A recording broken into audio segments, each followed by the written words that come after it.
Varicose veins కి సరైన చికిత్స కోసం సంప్రదించండి ఎవిస్ హాస్పిటల్.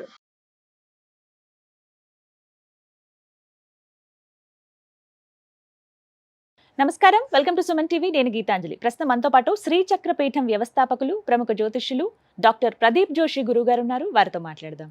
గురుగారు నమస్కారం అండి. శ్రీమాత్రే నమః. త్వరలో షష్టగ్రహ కూటమి రాబోతుందని విన్నాము. దానివల్ల ప్రభావాలు అసలు ఎలా ఉంటాయి? ఎవరిపైన ఎక్కువ ప్రభావం ఉంటుంది? ప్రపంచ వ్యాప్తంగా ఉంటుందా, లేకుంటే కేవలం ఇన్ని దేశాలు మాత్రమే అని ఉంటుందా? అందులో వ్యక్తుల పరంగాన, వాళ్ళ జాతకాల పరంగాన ఎలా ఉండబోతోంది ఎఫెక్ట్? శ్రీ గురుభ్యో నమః. శ్రీమాత్రే నమః. ప్రపంచము ఎప్పుడు కూడా మార్పుకి గురి అవుతూ ఉంటుంది. మార్పు అయ్యేదే ప్రపంచం.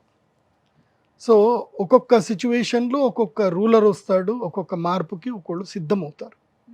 ఇది బాగా గుర్తుపెట్టుకోండి. ఓకే. హిట్లర్ వచ్చాడు, మార్పు వచ్చింది. అప్పట్లో అల్లావుద్దీన్ ఖిల్జీ వచ్చాడు, మార్పు వచ్చింది. తర్వాత ఛత్రపతి శివాజీ వచ్చాడు, మార్పు వచ్చింది. హిట్లర్ పోయిన తర్వాత మళ్ళీ ఇంకా వేరే వేళ్ళే, ఇప్పుడు తీవ్రవాదులు కొంతమంది వచ్చారు, కొంతమంది ప్రజానాయకులు వచ్చారు. ప్రపంచం లోపల ఎప్పుడో ఒక గొప్పోళ్ళు ఎవరో పుడతారు. అంటే గొప్పోళ్ళు అంటే అర్థం ఏంటంటే ఒక వ్యక్తిత్వం కలిగినటువంటి నాయకులు పుడతారు. వాళ్ళు ప్రపంచానికి హాని చేసేవాళ్ళు పుడతారు, ప్రపంచానికి మేలు చేసేవాళ్ళు పుడతారు. ఇప్పుడు హిట్లర్ వచ్చాడు, పుట్టాడు. ఏం చేశాడు అంటే మొత్తం ఎంతమందిని చంపాడు, ఎంతమందిని నిర్దాక్షిణ్యంగా చంపాడు. కానీ ఇప్పటికీ ఆయనకు సమర్థించేటోళ్ళు ఉంటారు, ఆయనను తిట్టేవాళ్ళు ఉన్నారు, ఆయనను సమర్థించే వాళ్ళు ఉన్నారు. ఇప్పుడు జపాన్లో అణుబాంబు వేశారు, హిరోషిమా నాగసాకి.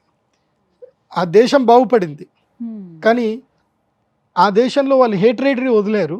అమెరికా మీద వాళ్ళు హేట్రేటరీ వదిలేరు. వాళ్ళు ఏం చేయరు, సరే వేసావు పోయి అయిపోయింది, నేను ఎలా ప్రోగ్రెస్ అవ్వాలనుకుని ప్రోగ్రెసివ్ అయ్యారు. So the way of receiving అనేది వరల్డ్లో మారుతూ ఉంటుంది. ఇప్పుడు జపాన్ వరల్డ్ లార్జెస్ట్ ఎకనామిక్ కంట్రీగా ఎదిగింది. ఇప్పుడు షష్టగ్రహ కూటమి రాబోతుంది. అలాంటి మార్పులకు మళ్ళీ ఒక స్టెప్ రాబోతుంది. ఇది చాలా కీలకమైనది షష్టగ్రహ కూటమి. షష్టగ్రహ కూటమి తర్వాత ముఖ్యంగా మన భారతదేశంలో ఏం జరుగుతుంది, షష్టగ్రహ కూటమిలో బుధుడు నీచంలోకి వెళ్ళిపోతాడు. బుధుడు ఎప్పుడైతే నీచంలోకి వెళ్ళిపోయి ఈ షష్టగ్రహ కూటమి మార్చి 29వ తారీఖు ఏర్పడిందో భారతదేశ రాజకీయములో అలజడి ఏర్పడుతుంది. ఈ జమిలీ ఎలక్షన్స్ కానివ్వండి, ఇంకా ఏవైనా బిల్ పాస్ చేయడం కానివ్వండి, ఇండియా పైన ఎఫెక్ట్ ఉంటుంది. మన భారతదేశంలో ఎన్డీఏ గవర్నమెంట్ కూలబోయే అవకాశం ఉంటుంది, ఎన్డీఏ గవర్నమెంట్ కూలిపోయే అవకాశం ఉంటుంది. అసలు ఎప్పుడు ఉందండి షష్టగ్రహ కూటమి? ఈ మార్చి 29, 2025లో 3 నెలలు. ఈ 3 నెలల్లో చాలా మార్పులు సంతరించుకుంటాయి. ఇప్పుడు నేను ఈ వీడియో ద్వారా మన తెలుగు రాష్ట్రాలకు సంబంధించి బీజేపీ నాయకులు ఎవరైనా ఉంటే, ఎన్డీఏకి సంబంధించిన నాయకులు ఎవరైనా ఉంటే మీరు అప్రమత్తం చేసుకోండి. ఎందుకోసం అంటే ఇప్పుడు ఎన్డీఏ గవర్నమెంట్ ఇద్దరే నాయకుల మీద ఆధారపడింది. ఏ ఇద్దరు నాయకులు అంటే నితీష్ గారు, అదేవిధంగా చంద్రబాబు నాయుడు గారు. వీరిద్దరి మద్దతు వలనే ఈ ఎన్డీఏ గవర్నమెంట్ నిలబడింది. ఈ ఇద్దరు ఒకేసారి మద్దతు ఉపసంహరించుకున్న, ఇంకొక 5గురు మద్దతు ఉపసంహరించుకున్న ఎన్డీఏ గవర్నమెంట్ పడిపోతుంది. సో ఈ ఎన్డీఏ గవర్నమెంట్ పడిపోకుండా ఇప్పుడు జాగ్రత్తగా కాపాడుకోవాలి. దానికి సంబంధించి ఏంటంటే ముఖ్యంగా ఆర్థిక విధానాలు, ట్యాక్స్ విధానాలు ఈ ప్రభుత్వం తప్పకుండా మార్చుకోవాలి. ఆర్థిక విధానాలు, ఆర్థిక సంస్కరణలో చాలా మార్పులు తీసుకురావాలి. అండ్ వడ్డీ రేట్లలో కూడా మార్పులు తీసుకురావాలి, వడ్డీ రేట్లు తగ్గించాలి.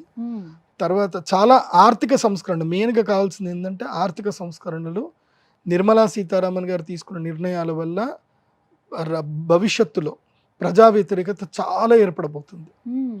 మార్చి 29 నుంచి ప్రజా వ్యతిరేకత ఏర్పడుతుంది. మార్చి 29 నుంచి 3 నెలల లోపల ప్రభుత్వం పడిపోయినా పడిపోవచ్చు. సో కాబట్టి ఇప్పటి నుంచే జాగ్రత్తగా చర్యలు తీసుకుంటే మంచిది. కాబట్టి భవిష్యత్తు అయితే ఇది కొంచెం సంకట పరిస్థితి, దేశ రాజకీయాల్లో అయితే సంకటం అయితే ఏర్పడుతుంది. రాజకీయాలకు సంబంధించి ఇలా ఉంది. ఇంకా చాలా సంకటం ఏర్పడుతుంది. మెయిన్గా ఏంటంటే యూనిఫామ్ సివిల్ కోడ్ ఏదైతే ఉందో అది వితిన్ మార్చి లోపలనే బిల్ పాస్ చేసుకోవాలి. ఎట్టి పరిస్థితుల్లో యూనిఫామ్ సివిల్ కోడ్ మార్చి లోపలనే బిల్ పాస్ చేసుకోవాలి. అది జరగకపోతే గనక భారతదేశం యొక్క ఆర్థిక వ్యవస్థ కుదేలైపోతుంది, ప్రజా వ్యవస్థ కుదేలైపోతుంది. ఎందుకోసం అంటే మీరు ఇది బాగా చూసుకోండి. నేను ఎప్పుడైతే గనక మొన్న పంచగ్రహ కూటమి జరిగింది, పంచగ్రహ కూటమి అయిన తర్వాత నేను చెప్పాను చాలా భయంకరమైన గొడవలు అవుతాయి, చాలా సమస్యలు వస్తాయని చెప్పాను. ఇప్పుడు బంగ్లాదేశ్లో హిందువుల యొక్క ఊచకోత జరుగుతుంది. హిందువుల్ని చాలా నిర్దాక్షిణంగా చంపుతున్నారు, హిందువుల ఆస్తులు దోచుకుంటున్నారు. అసలు అక్కడ బిక్కుమంటుంటున్నారు. బంగ్లాదేశ్లో గవర్నమెంట్ పడిపోవడానికి గల కారణం ఏంటి? పాకిస్తాన్లో ఇంకా క్రైసిస్ పెరుగుతుంది, దానికి కారణం ఏంటి? మన చుట్టుపక్కల దేశాలని ఎవరు రెచ్చగొడుతున్నారు? సో రేపు భవిష్యత్తులో ఏం జరుగుతుందంటే ఈ 2-3 దేశాల వల్ల మన దేశానికి విపత్తులు రాబోతాయి. దీని అంతటికీ కూడా కారణం ఏంటంటే ప్రధానమైనటువంటి దేశం అమెరికా దేశం. సో ఈ అమెరికా చేసేటువంటి దీనికి భారతదేశం యొక్క నాయకులు ఏం చేస్తారు అంటే దానికి విరుగుడిగా భారతదేశం, చైనా ఒకటి బాగా గుర్తుపెట్టుకోండి. ఈ ప్రపంచంలో ఎక్కువ మంది జనాలు ఉన్నది ఎవరు అంటే భారతీయులు, చైనీయులు. ఈ 2 దేశ జనాభా మొత్తం ప్రపంచ జనాభాలో 80% ఉంది. మిగతా జనాభా అంతా 20%. ఈవెన్ అమెరికా కూడా తీసుకున్నా, అమెరికా హార్డ్లీ ఎంత 35 కోట్ల మంది. సో అమెరికా జస్ట్ 10%, మొత్తం వరల్డ్ వైడ్గా అమెరికా జనాభా 10 to 11% చేస్తుంది. సో ఇప్పుడు ఏం జరగబోతుంది అని అంటే భవిష్యత్తులో దీని తర్వాత మోదీ గవర్నమెంట్ గనక సస్టైన్ అవ్వగలిగితే, ఈ ఎన్డీఏ గవర్నమెంట్ సస్టైన్ అవ్వగలిగితే, ఎందుకోసమంటే మనిషికి శత్రువు వల్ల దెబ్బ తాకినప్పుడు అప్పటిదాకా కానీ శత్రువు గురించి ఎక్కువ ఆలోచించు. ఇప్పుడు ఒక దెబ్బ తగిలింది, ఇంకోసారి తగలొద్దు అని చూస్తారు. సో నేను తగలబోయేది మొదలే చెప్తున్నా, ఎన్డీఏ గవర్నమెంట్కి ఇప్పుడే చెప్తున్నా నేను. మీరు కన్విన్స్ చేస్తే చేయండి. ఎన్డీఏ గవర్నమెంట్కి దెబ్బ తాకపోతుంది. ఎందుకోసమంటే మోదీ గారి యొక్క ప్లాన్ ఏంటిది అని అంటే భవిష్యత్తులో చైనా, రష్యా మరియు భారతదేశం. చైనా మనకి ఇప్పటిదాకా శత్రుదేశంగా మార్చబడింది, చైనా మనకి మిత్రదేశం అయిపోయింది అనుకోండి. 70% of financial economics, 70% of transactions అన్నీ కూడా చైనా భారతదేశం మధ్యలోనే ఉంటాయి. ఎందుకోసమంటే ప్రపంచవ్యాప్తంగా మ్యానుఫ్యాక్చరింగ్ యూనిట్స్ అని ఎక్కడ ఉన్నాయంటే చైనాలోనే ఉన్నాయి. కానీ ఆ అవకాశం ఉందా అండి, మిత్రదేశం అయ్యే అవకాశం? అదే కదా, అదే మార్పు. షష్టగ్రహ కూటమి అంటే అది. షష్టగ్రహ కూటమి తర్వాత ఏం జరుగుతుంది అని అంటే యుఎస్ డాలర్ని బైకాట్ చేస్తారు. యుఎస్ డాలర్ని బైకాట్ చేయడం జరుగుతుంది. ఎందుకోసమంటే ఇప్పుడు వరల్డ్ వైడ్గా యుఎస్ డాలర్ యొక్క శాసనం జరుగుతుంది. సో ఈ శాసనం వల్ల ఏం జరుగుతుందంటే కొన్ని దేశాల యొక్క ఆర్థిక వ్యవస్థలు పడిపోతున్నాయి. ఆ దేశంలో ఎన్ని వనరులు ఉన్నా సరే ఈ యుఎస్ డాలర్ అనేది ఒక్కటి మాత్రమే ఆ దేశాలన్నీ పడేస్తుంది.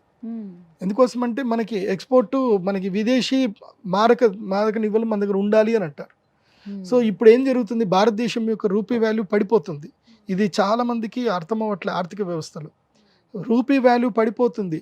మనం అందరం బాగానే ఉన్నాం, రూపీ వాల్యూ ఎందుకు పడిపోతుంది? డాలర్ వాల్యూ పెరుగుతుంది కాబట్టి. సో డాలర్ వాల్యూ పెరుగుతుంది అని అంటే వాళ్ళు పెంచడానికి వాళ్ళు ఏం చేస్తున్నారు అంటే ఈ దిక్కుమాల పనులని చేస్తారు వీళ్ళు. ప్రపంచవ్యాప్తంగా రాజకీయాలు నడిపించేదే అమెరికా. సో దీనికి చెక్ పెట్టడానికి చైనా, రష్యా, భారతదేశం 3 కలుస్తాయి. కలిపి మొత్తం కూడా డాలర్ని మొత్తం ఇది చేసేసి వీళ్ళు ఒక ఇంటర్నల్ ట్రాన్సాక్షన్ చేయడానికి ఒక సరికొత్త ఆర్థిక వ్యవస్థ, సరికొత్త ఒక డాలరు, సరికొత్త ఒక రూపాయి అనేది బయటకు వస్తుంది ఇంకా. సో దీనివల్ల ఏం జరుగుతుందంటే టోటల్గా ప్రపంచ దేశాలన్నీ మొత్తం ఇదైపోతాయి. ఏ దేశాలు అయితే గనక మనల్ని దోచుకొని, ఇప్పుడు బ్రిటన్ కానివ్వండి, తర్వాత వేరే జర్మన్ కానివ్వండి, లేదంటే యుఏఈ కానివ్వండి, అమెరికా కానివ్వండి, ఇవన్నీ కూడా డాలర్ బేస్ మీదనే వాళ్ళ యొక్క ఆర్థిక వ్యవస్థలు బలంగా ఉన్నాయి. వాళ్ళ దగ్గర ఏమీ లేవు, వనరులు లేవు. ఇప్పుడు మీరు జర్మనీ వెళ్ళారనుకోండి, జర్మనీలో మీకు భూమిలో పండే వస్తువు తప్ప భూమి బయట పండే వస్తువులు ఉండవు, అక్కడ పంటలు ఉండవు. అలాంటి దేశంకి మన కరెన్సీకి చూస్తే కరెన్సీ ఎక్కువ విలువ. ఎందుకు ఈ విలువ ఎక్కడి నుంచి వస్తుంది అనేది కరెక్ట్గా మారిపోతుంది. 2025 బాగా గుర్తుపెట్టుకోండి, 2025 సంవత్సరం షష్టగ్రహ కూటమి తర్వాత ప్రపంచ ఆర్థిక విధానాలన్నీ మారిపోతాయి.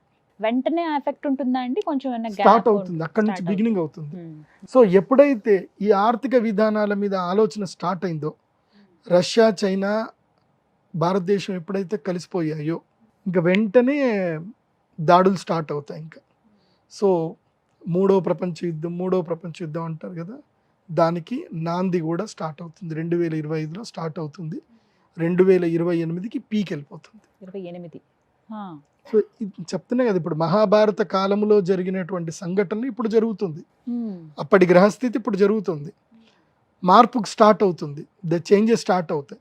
సో ఇక్కడ నుంచి వరల్డ్ వార్కి సంబంధించిన ఇవి స్టార్ట్ అవుతాయి ఇంకా.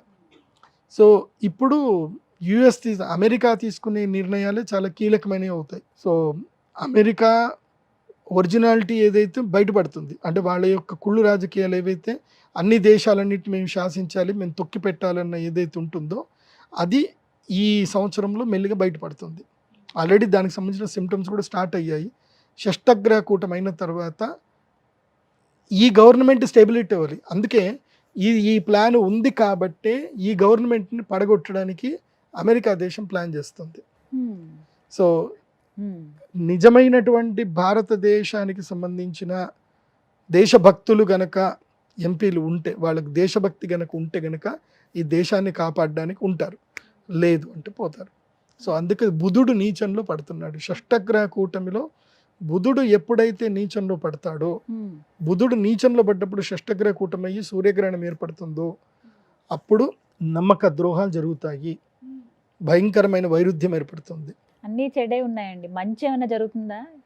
మంచి జరిగే ముందే చెడు జరుగుతుంది. ఆ చెడుని గనక మనం ఎదుర్కోగలుగుతాం. పరీక్ష ఉంటుంది కదా, ప్రతి ఒక్కరికి ఒక ఎగ్జామ్ ఉంటుంది. ఇప్పుడు ఈ ఎన్డీఏ గవర్నమెంట్కి ఇది పరీక్షా కాలం. ఇది ఇప్పుడు ఎన్డీఏ గవర్నమెంట్ కనుక నిలబడే యూనిఫామ్ సివిల్ కోడ్ చేసుకొని ఇంకా ఎంపీల మద్దతు కూడా పెట్టుకొని గట్టిగా ఉండగలిగితే ఈ గవర్నమెంట్ స్టేబుల్గా ఉంటుంది. ఈ గవర్నమెంట్ స్టేబుల్గా ఉంటే నేను చెప్పిన ప్లాను వాళ్ళు ఏదైతే చేస్తారో అది ఇంప్లిమెంట్ అయ్యి 2025 సంవత్సరం మార్పుకు వస్తుంది. 25వ సంవత్సరంలో ఎప్పుడైతే డాలర్ని వ్యతిరేకించి ఇంటర్నల్ ట్రాన్సాక్షన్ చేసుకుంటున్నామో అప్పుడు అమెరికా కోపం వస్తుంది, అక్కడికించి యుద్ధం స్టార్ట్ అవుతుంది. ఇది బాగా గుర్తుపెట్టుకోండి. ఇది చాలామందికి కొంతమందికి అర్థమవుతుంది. నేను సింపుల్ మెథడ్లో మీకు అర్థమయ్యేటట్టు చెప్తాను.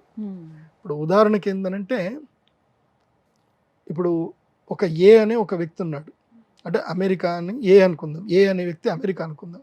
వాళ్ళ దగ్గర బోలెడు బంగారం ఉంది. వాళ్ళ బంగారం ఉంది కాబట్టి వాళ్ళ కరెన్సీ రేట్ ఎక్కువ ఉంది. ఆయన ఏం చెప్తాడు అంటే, మీరందరూ కూడా నేను ఇచ్చేటువంటి రేట్ వాల్యూ తోటి మీరందరూ మీ వస్తువులు కొనుక్కోవాలి, అమ్ముకోవాలి. మీరందరూ నా డబ్బుతోటి కొనుక్కోవాలి, అమ్ముకోవాలి అంటున్నారు. వీళ్ళందరూ తెలియదు ఇప్పటిదాకా. అవును సరే మేము కొనుక్కుంటా అన్నారు. ఇప్పుడు నా దగ్గర నీళ్లు ఉన్నాయి, నా దగ్గర నీళ్లు నాకు ఫ్రీగా దొరుకుతాయి, నాకు నీళ్లు ఫ్రీగా దొరుకుతాయి. సో నేను నీకు అమ్ముతా, నాకు ఫ్రీగా దొరుకుతాయి కాబట్టి నేను నీకు అమ్ముతా. నా దగ్గర 10 రూపాయలకి నేను అమ్ముతా.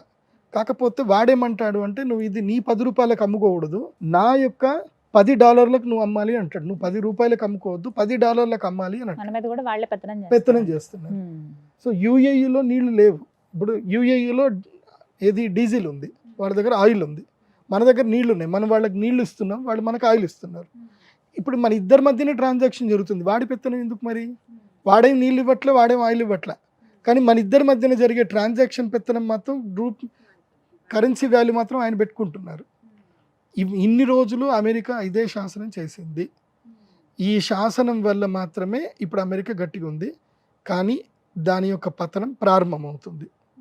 అమెరికా పతనం ప్రారంభమవుతుంది 2025 నుంచి స్టార్ట్ అవుతుంది. సో ఇది వరల్డ్ వార్కి దారితీస్తుంది. ఎవరు పెద్దన్న పాత్ర పోషించే అవకాశం ఉంది తర్వాత ఫ్యూచర్లో, ఒకవేళ అమెరికా పతనం కనుక ప్రారంభం అయితే?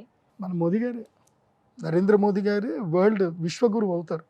ఇప్పుడు భారతదేశం విశ్వగురువు అవ్వడానికి ఆస్కారం ఉంది. ఒక్క పరీక్ష నెగ్గితే చాలు.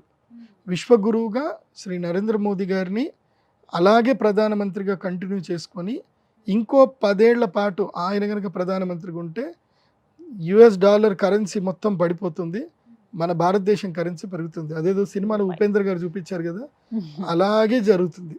అలా జరిగే అవకాశాలు ఇప్పుడు మొదలవ్వబోతున్నాయి. సో ఒక్క బుధగ్రహం వల్ల మాత్రమే డౌట్ ఉంది. ఆ బుధుడు నీచంలో పడ్డాడు అంటే ఐడియా సస్టైన్ అవ్వవు, దుర్మార్గమే గెలుస్తుంది. సో ఆ పరీక్షలో ఎవరు గెలుస్తారో చూడాలి. దుర్మార్గం గెలుస్తుందా లేకపోతే ఇది గెలుస్తుందా చూడాలి. అది కాకుండా ఏంటంటే ప్రకృతి విపత్తులు ఏర్పడతాయి. దీనికి సింటమ్గా ప్రకృతి విపత్తులు వస్తాయి. ముఖ్యంగా భూకంపాలు ఏర్పడతాయి. మార్చి 29 తర్వాత భూకంపం ఏర్పడుతుంది. చాలా పెద్ద భూకంపం ఏర్పడుతుంది. అది మన దేశంలో తీవ్రత కొంచెం తక్కువ ఉంటుంది, వేరే దేశాల తీవ్రత ఎక్కువగా ఉంటుంది. అండ్ ఈసారి ఎండలు భయంకరంగా వస్తాయి, బాగా గుర్తుపెట్టుకోండి. అండ్ ఈ ప్రభావం వల్ల ఏంటంటే రైతులకు మేలు జరుగుతుంది. నేను రైతులందరికీ చెప్పేది ఏంటంటే ఉల్లిపాయలు పెంచండి, ఆలుగడ్డ పెంచండి, కూరగాయలు పండించండి. ఈసారి రైతులు తప్పకుండా కూరగాయల మీద కాన్సన్ట్రేషన్ చేయండి. ఈసారి సమ్మర్లో టమాటా 150 రూపాయల కిలో వెళ్తుంది, ఉల్లిపాయ 150, 200 కూడా పోతుంది. తెల్ల ఉల్లిపాయ అయితే 400 రూపాయల కిలో వెళ్తుంది. సో రైతులకు చెప్పేది ఏంటంటే ఈ షష్టగ్రహ కూటమి ప్రభావం వల్ల రైతులకు లాభం కలగాలి అంటే ఈ పని చేసుకోండి. అండ్ దాని తర్వాత కూడా ఏం జరుగుతుంది అని అంటే మన తెలంగాణ రాష్ట్రంలో కూడా అలజడి ఏర్పడుతుంది. తెలంగాణ రాష్ట్రంలో రాబోయేటువంటి ఆగస్టు తర్వాత తెలంగాణ రాష్ట్రంలో కాంగ్రెస్ పార్టీలో చీలికలు స్టార్ట్ అవుతాయి.